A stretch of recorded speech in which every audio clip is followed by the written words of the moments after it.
బీసీలకు 42% రిజర్వేషన్ అమలు చేసి స్థానిక ఎన్నికలకు వెళ్లాలి. బీసీలకు 42% రిజర్వేషన్ కల్పించకుండా స్థానిక సంస్థల ఎన్నికలు నిర్వహిస్తే ఊరుకునేది లేదని తెలంగాణ జాగృతి యువజన సమైక్య రాష్ట్ర అధ్యక్షులు సంపత్ గౌడ్ అన్నారు.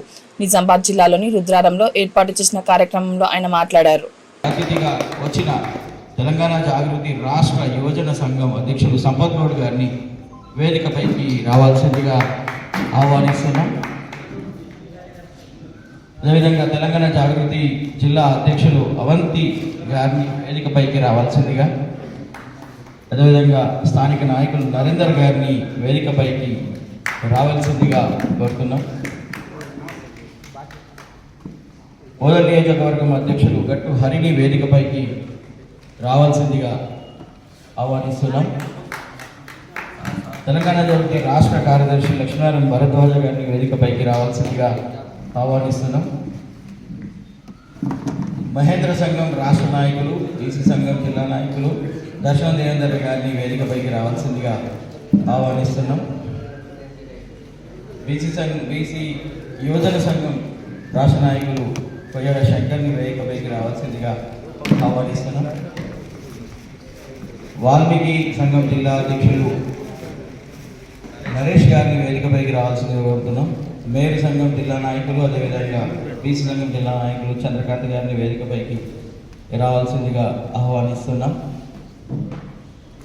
ఎడపల్లి నియోజకవర్గం తెలంగాణ జాగృతి నాయకులు రంజిత్ని వేదికపైకి రావాల్సిందిగా కోరుతున్నాం. ఈ కార్యక్రమం నిర్వహించవలసిందిగా మధు గారిని.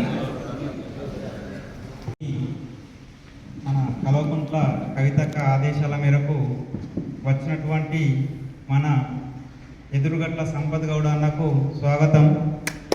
మన రాష్ట్ర కన్వీనర్ తెలంగాణ జాగృతి యువజన సమైక్య అన్న సంపత్ అన్న, అలాగే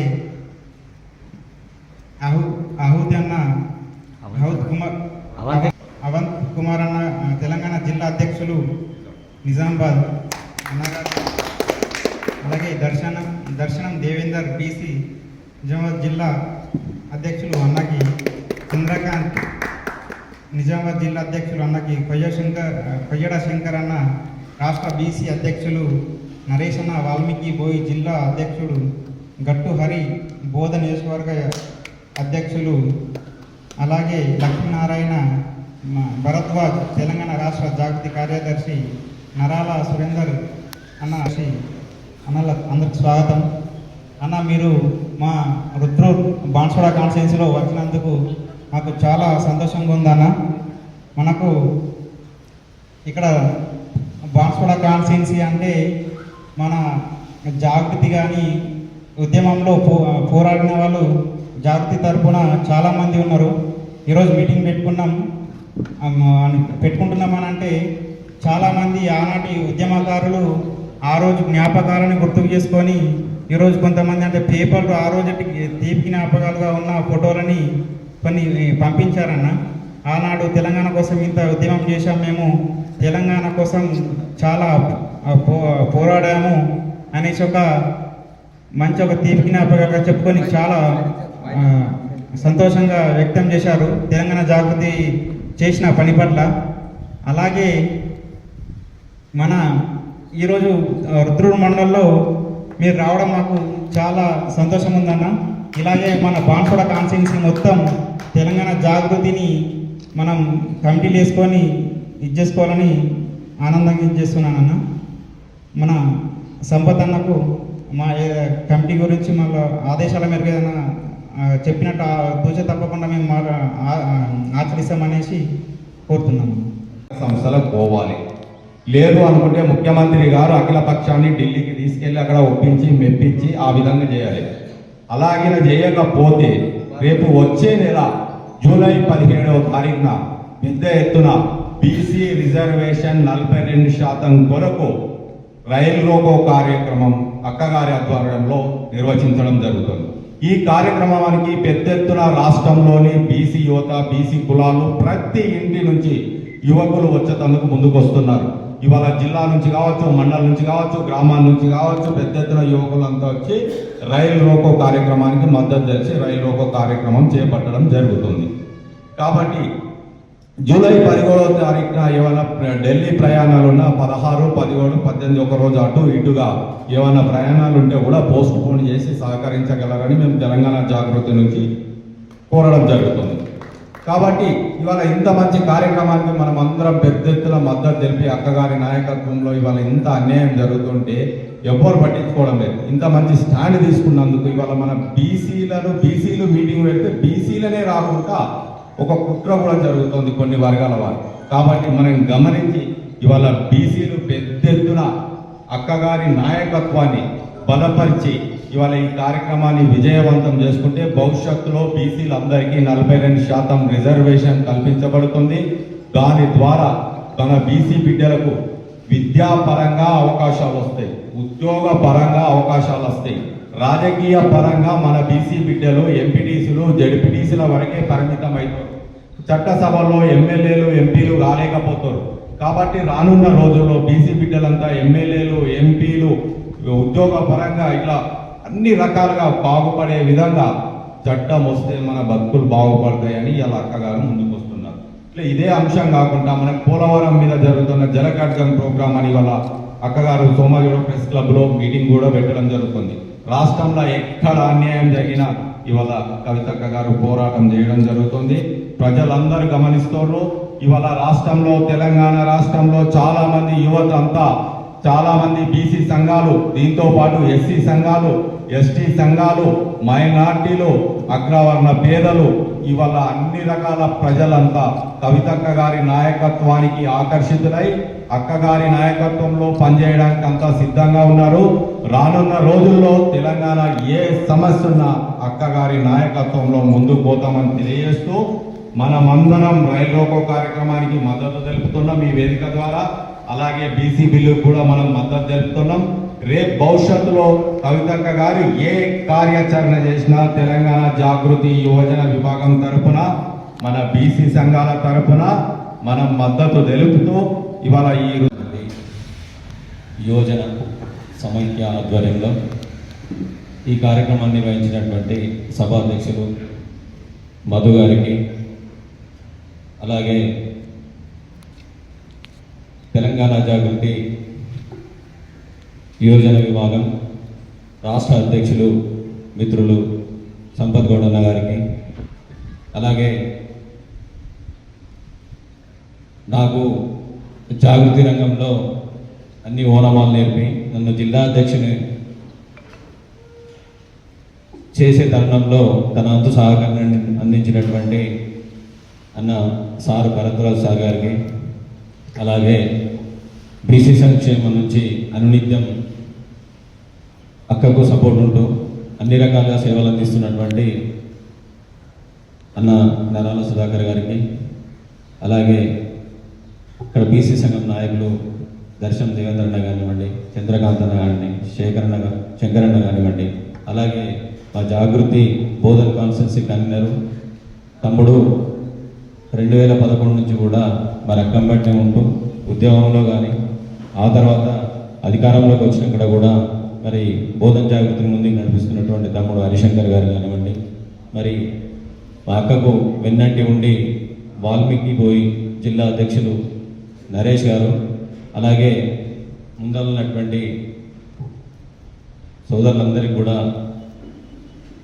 అభినందనలు తెలియజేస్తూ మరి ఈరోజు ఫస్ట్ సమావేశం సంపదన్న గారు ఫోన్ చేసి అన్న ఇట్లా రుద్రూరులో యువజన విభాగం ఆధ్వర్యంలో బీసీ 42 రిజర్వేషన్ అనే అంశం పైన ఫస్ట్ ఒక సమావేశాన్ని ఏర్పాటు చేస్తున్నామన్నా, ఖచ్చితంగా మీరు కూడా రావాలని నాకు చెప్పడంతో అన్నగారు ఫస్ట్ రాష్ట్ర అధ్యక్షులైన తర్వాత నన్ను ప్రోగ్రామ్కి ఫస్ట్ ఇన్వైట్ చేసినాం. ఇదే ఫస్ట్ అన్నగారికి నేను అభినందనలు తెలియజేస్తూ, ఏదైతే అక్కగారు సంపదనకి ఇచ్చింది ఏదో సీట్లో కూర్చొని నేను రాష్ట్ర అధ్యక్షుడు అని చెప్పేసి ఎంజాయ్ చేయడానికి కాదు. అన్నకు తెలుసు, అన్నకు ఇదొక ముళ్ళ కిరీటము, ముళ్ళ కూర్చేది. అందరూ అనుకుంటారు అయ్యే అన్నకి ఏమున్నది, ఇంకా రాష్ట్ర అధ్యక్షురాలు ఇచ్చిందాక ఇంకా మస్తు ఎరుగుతాడు, మస్తు ఉంటుంది. కానీ అది ఇచ్చింది ముళ్ళ కిరీటము, ముళ్ళ చేయలే. అనునిత్యం పొద్దున్న నుంచి రాత్రి దాకా తిరుగుతూనే ఉండాలా. అక్కడ చెప్పినటువంటి ప్రతి ఒక్క పని మరి రాష్ట్రం మొత్తం అన్ని కమిటీలు వేసుకోవాలా, తిరగాల, మరి ఆ కమిటీలను కూడా చూసి వేసుకోవాలా, మరి వాళ్ళు ఎట్లా ఉన్నారు ఏంది అనేది చాలా పెద్ద పోస్టు. దానికి తగ్గట్టు పని కూడా ఉంటుంది అన్నకి. కాబట్టి ఈ కార్యక్రమాన్ని పెంచినందుకు అన్నగారిని అభినందిస్తూ, ఏదైతే ఒక అంశాన్ని ఎత్తుకొని ముందుకు పోవాలంటే, ఒక ఉద్యమాన్ని నడిపించాలంటే, ఒక శిక్షణ పోతున్నప్పుడు కేసీఆర్ గారు కూడా ఉద్యమంతోనే కాదు, మరి ఒక రాజకీయం ఉంటేనే మరి చట్టసభల్లో పోతాం. చట్టసభల్లో పోయినప్పుడే మరి ఇవన్నీ గురించి కొట్లాడొస్తుందని చెప్పి ఒక పార్టీని పెట్టడం జరిగింది. ఇప్పుడు అదే తరుణంలో బీసీ ఉద్యమం 42% రిజర్వేషన్ బీసీ కులాలకు కావాలని చెప్పేసి ఉద్యమిస్తున్న తరుణంలో మరి మీకు కూడా ఒక మంచి నాయకురాలు కవితక్క దొరకడం అనేది నేను అదృష్టంగా భావిస్తా ఉన్నాను. తాను అనునిత్యం ఓ సంవత్సరం నుంచి అయితే దాదాపు అన్ని జిల్లాల్లో రౌండ్ టేబుల్ సమావేశం పెడుతూ బీసీలకు 42 రిజర్వేషన్ మీరు ఏదైతే కామారెడ్డి డిక్లరేషన్లో సభలో డిక్లేర్ చేసిరో మరి అంశాన్ని ముందుకు తీసుకెళ్ళి ఖచ్చితంగా 42% రిజర్వేషన్ అమలు చేసిన తర్వాతనే స్థానిక సంస్థ ఎలక్షన్లో పోవాలని చెప్పేసి అన్ని జిల్లాల్లో రౌండ్ టేబుల్ సమావేశం కూడా నిర్వహించడం జరిగింది. మరి ఇప్పుడు మీరు అవన్నీ మర్చిపోయి మళ్ళీ మా రాజకీయాన్ని ఇచ్చుకుంటాం, కానీ చట్టపరంగా 42% ఇప్పుడు లేదని చెప్పేసి మీరు ఏదైతే మోసపూరితంగా చేస్తూ ఉన్నారో అవన్నిటిని ఎండగట్టడానికి కవితక్క గారు మరోసారి ఈ ఉద్యమాన్ని ఇంతటితో ఆపకుండా అవసరమైతే మీరు అఖిలపక్షాన్ని తీసుకెళ్ళండి, ఢిల్లీలో ప్రధానమంత్రి గారితో మాట్లాడండి, బిల్లు పాస్ చేయండి అని చెప్పి కూడా అడుగుతా ఉన్నాం. ఒకవేళ మీరు ఆ పని చేయని పక్షంలో మాత్రం ఖచ్చితంగా కవితక్క గారు ఏదైతే పిలుపునిచ్చిరో జూన్ 7th రోజు రైలు రోకో కార్యక్రమాన్ని ఖచ్చితంగా ఆ కార్యక్రమాన్ని బీసీ నాయకులందరితోని లక్షలాది మందితో చేసి ఆ ప్రోగ్రాన్ని సక్సెస్ చేస్తాం. మీ మెడలు వంచి 42% మేము తీసుకువస్తామని చెప్పేసి నేను ఒక ఓసీ బిడ్డగా నేను అక్కగారిచ్చిన ఆజ్ఞ మేరకు మరి నేను కూడా బీసీల తరఫున 42% రిజర్వేషన్ వచ్చేదాకా పోరాడతానని చెప్పేసి సభావేదికగా నేను చెప్తా ఉన్నాను. ఎందుకంటే కవితక్క గారికి ఉద్యమం అనేది కొత్త కాదు. మేము తెలంగాణ ఉద్యమంలోనే రైలు రోకలు చేసినాం, బీబీపేట దగ్గర అనేక కార్యక్రమాలు చేసినాం, అనేకమైనటువంటి ఢిల్లీలో జంతర్ మంతర్ దగ్గర దీక్షలు చేసినాం. మహిళలకు 33% రిజర్వేషన్ కావాలని 33% రిజర్వేషన్ని సాధించినాం. ఢిల్లీ మెడల్ వంచి నిజాం ఖచ్చితంగా 33% రిజర్వేషన్ కావాలని చెప్పేసి 33% రిజర్వేషన్ సాధించినాం. అదేవిధంగా ఉద్యమ టైంలో ఇదే జాగృతి ఒక అంశాన్ని ఎత్తుకొని మరి 48 గంటలు చట్టసభలో అధ్యక్షుడు సంపత్ గౌడ గారిని మాట్లాడాల్సిందిగా కోరుతున్నాను. నేడు తెలంగాణ జాగృతి యువజన విభాగం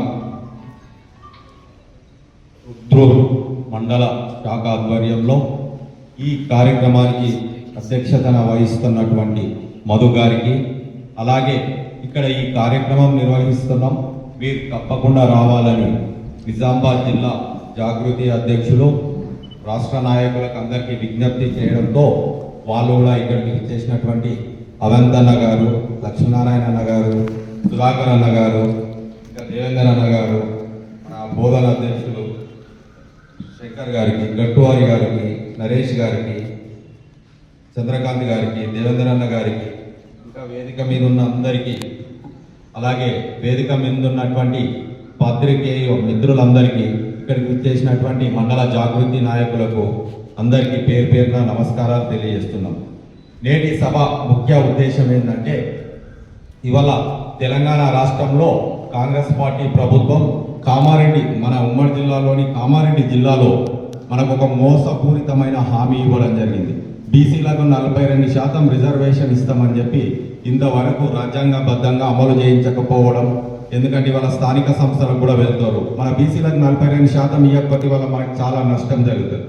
అందుకని ఇవాళ మన రాష్ట్ర జాగృతి అధ్యక్షురాలు, మన ఉమ్మడి జిల్లాల ఎమ్మెల్సీ అయినటువంటి గౌరవనీయులు కల్వకుంట్ల కవితక్క గారి ఆధ్వర్యంలో ఇవాళ మన బీసీల కొరకు, అంటే మన రాష్ట్రంలో ఏ వర్గానికి అన్యాయం జరిగినా ఆ వర్గం కోసం పోరాడే ఏకైక నాయకురాలు ఎవరంటే కవితక్క గారని మనం చెప్పచ్చు. ఎందుకంటే అసెంబ్లీలో డాక్టర్ బాబాసాహెబ్ అంబేద్కర్ గారి విగ్రహం పెట్టుట కావచ్చు, ఆనాడు ఢిల్లీలో మహిళా బిల్లు కొరకు కావచ్చు, నేడు పూలే విగ్రహం కూడా అసెంబ్లీలో పెట్టాలని కొట్లాడడం గురించి కావచ్చు, ఇట్లా ప్రతి సమస్య మీద పోరాటం చేస్తోందంటే ఒక కవితక్క గారు. ఇవాళ బీసీలకు కూడా అక్కగారు ఓసీ బిడ్డ అయినప్పటికీ కూడా బీసీలకి ఇలా చాలా పెద్ద ఎత్తున అన్యాయం జరుగుతుందనే ఉద్దేశంతో ఇప్పుడు వీళ్ళు కాంగ్రెస్ పార్టీ వాళ్ళు అసెంబ్లీలో ఒకటే బిల్లు పెట్టి చేతులు దొరుకుతుందామని చూస్తే ఆ రోజు అక్కగారు అట్లా ఆ విధంగా చేయొద్దు, అది రాజ్యాంగంగా కరెక్ట్ కాదు, 3 బిల్లులు పెట్టాలని కొట్లాడింది. దాని ఫలితంగా వాళ్ళు చివరికి 2 బిల్లులు పెట్టి అసెంబ్లీలో బిల్లు ప్రవేశం పెట్టడం జరిగింది. ఈ బిల్లును ఇంతవరకు ముఖ్యమంత్రి గారు ఢిల్లీ అఖిలపక్షాన్ని తీసుకెళ్లి అక్కడ కేంద్ర ప్రభుత్వాన్ని ఒప్పించి మనకు రాజ్యాంగపరంగా రిజర్వేషన్ కల్పించాల్సిన బాధ్యత తీసుకోవాలి. కానీ ఇంతవరకు అమలు కాకపోవడం, స్థానిక సంస్థలకు వెళ్ళడం, ఇదంతా చాలా విడ్డూరంగా ఉంది. కాబట్టి వాళ్ళ అక్కగారి అధ్యయనం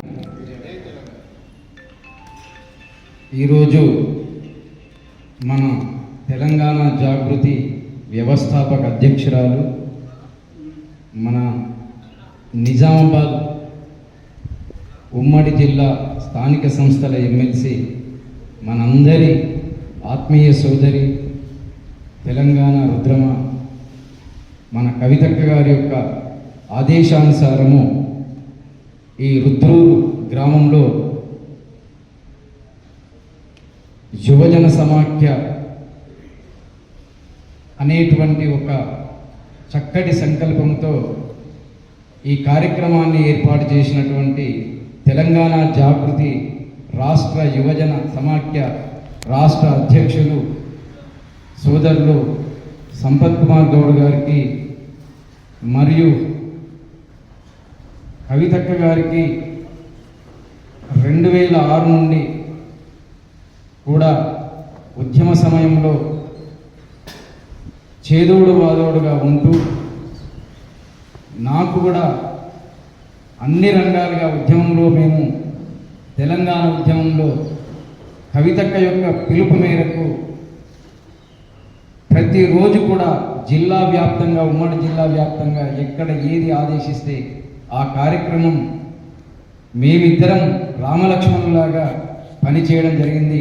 అటువంటి కవితక్క గారికి ఒక హనుమంతుల్లాగా ఉన్నటువంటి మన జాగృతి జిల్లా అధ్యక్షులు అవంతి గారికి, మరియు అన్నగారు దర్శనం దేవేంద్రన్న గారికి, శంకరన్న గారికి, గట్టు హరికృష్ణ గారికి, మరి చంద్రకాంత్ గారికి, ప్రతి ఒక్కరికి, మన రుద్రూరు జాగృతి మధు అధ్యక్షుల గారికి, ప్రతి ఒక్కరికి ఇక్కడికి ఇచ్చేసినటువంటి సోదరులందరికీ తెలంగాణ ఉద్యమాభివందనాలు తెలియజేస్తూ, ఎందుకంటే కవితక్క గారు మీరు ఏది తీసుకున్నా కూడా గతంలో తెలంగాణ ఉద్యమంలో తెలంగాణ సంస్కృతి సాంప్రదాయాల్ని కాపాడుకుంటూ తెలంగాణ రాష్ట్ర సాధనలో ముఖ్యంగా ప్రధానమైనటువంటి పాత్ర పోషించినటువంటి సంస్థ ఏదైతే ఉంది అంటే అది తెలంగాణ జాగృతి అని చెప్పడంలో ఎటువంటి సందేహం లేదు, అతిశయోక్తి లేదు.